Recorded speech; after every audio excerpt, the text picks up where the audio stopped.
नमस्कार, न्यूज़ 18 का digital platform. मैं हूं प्रशांत कटारे।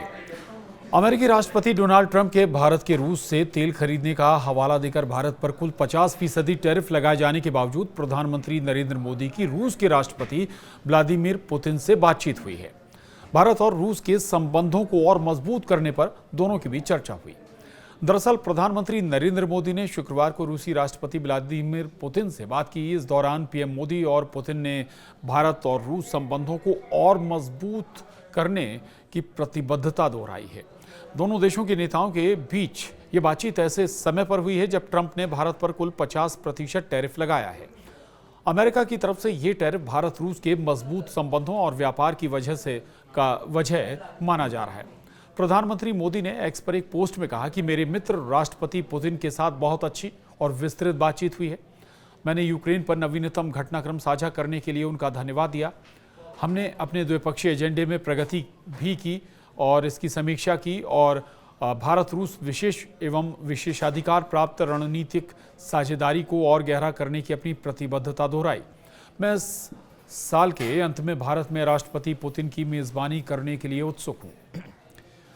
आपको बता दें कि इससे पहले एक दिन पहले ही भारत के राष्ट्रीय सुरक्षा सलाहकार NSA अजीत डोभाल ने गुरुवार को मॉस्को यात्रा के दौरान क्रेमलिन में पुतिन से मुलाकात की थी। ये मुलाकात सुरक्षा, आर्थिक और ऊर्जा सहयोग पर द्विपक्षीय वार्ता के लिए हुई। वहीं रूसी सरकारी मीडिया स्पुतनिक ने एक वीडियो जारी किया था जिसमें डोभाल ने भारत रूस संबंधों को बेहद खास बताया और दोनों देशों के बीच लंबे समय से चली आ रही रणनीतिक साझेदारी पर जोर दिया।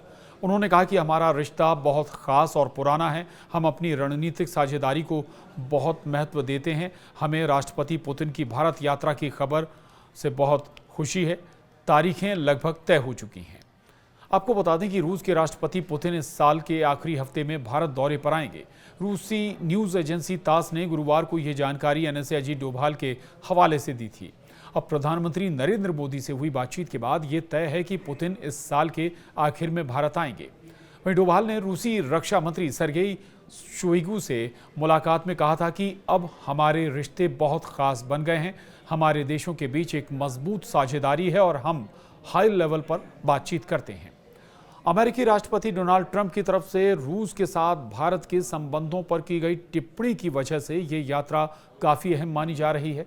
ट्रंप ने रूस से तेल खरीदने को वजह बताकर ही भारत पर पहले 25% और फिर 50% टैरिफ लगाया है।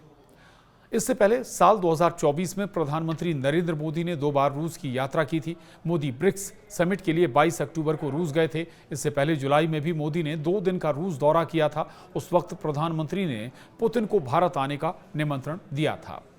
वहीं पुतिन का भारत आना तय हो गया है, कार्यक्रम तय हो गया है और ये बेहद महत्वपूर्ण माना जा रहा है और इसकी कई वजह भी हैं। दरअसल पुतिन दूसरे देशों की यात्रा करने से अब बच रहे हैं। दरअसल ICC ने मार्च 2023 में पुतिन के खिलाफ अरेस्ट वारंट जारी किया था।